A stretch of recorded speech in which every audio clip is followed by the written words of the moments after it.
This is another technique used for the upper cervical spine with the patient in sitting. Again, it's a component technique, so I'm going to mobilize her upper cervical spine, but I'm going to add in other vectors besides the motion I want to do. So I'm going to add some compression through her head, side to side. I'm going to give her head a squeeze. I'm going to add a little bit of traction. I'm going to add some side bending and a little bit of extension. Again, I want to minimize rotation in the upper cervical spine. So this is a non-arthrokinematic mobilization, so don't think about direction of glide for the motion you're trying to restore, but it's intended to be an AO mobilization. So my right hand is going to stabilize C1 and my left hand is going to be on the occiput. So I'll show you a right-sided mobilization.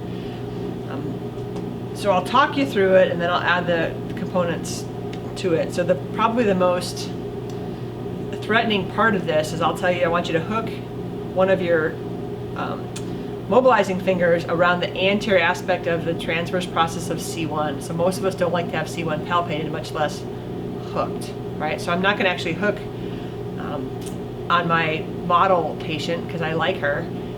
But one thing you'll find is if you add some compression, in this case through her head, because I need it for later, I'm actually able to almost sink in deeper and get on C1 better, and it doesn't hurt the patient, right? So if I would just come in and hook on that, it's going to be annoying. We've proved that in the past. I'm not going to do it right now.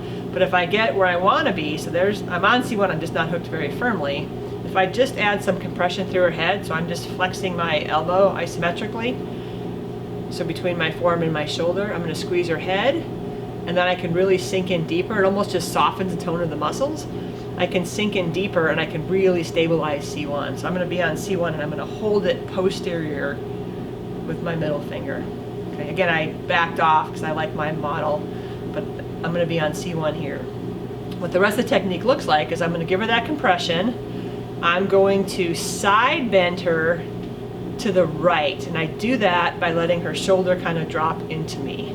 So I have contact between my hip and her shoulder. I have a nice anterior posterior stance myself. So once I get that compression, I'm going to side bend her shoulder into me, which is side bending her head to the right. Right? I'm going to extend her head slightly, almost like I create a shelf for her occiput on my left forearm. I'm going to extend her head slightly by supinating my forearm.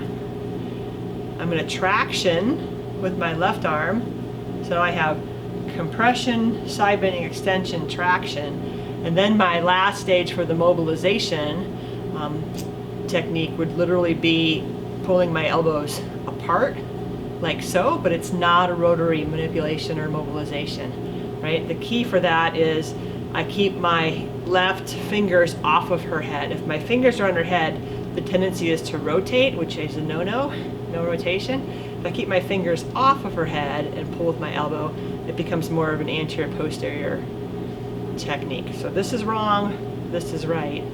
Keep my head upright. Make sure I talk to the patient before I move it. Is it okay if I give you a motion here, give you a little nudge, move that joint, and then I would back off a little bit and go for it.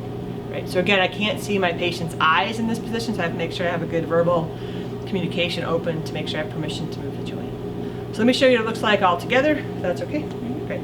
So again, I have my right finger, on C1, not firmly, so let me give her that compression through her head. Are you okay with that? Yeah. Now I have it really hooked well. I'm going to side bend her, extend her, traction her, and then I can move from there. So that would be my mobilization. My left hand supinated,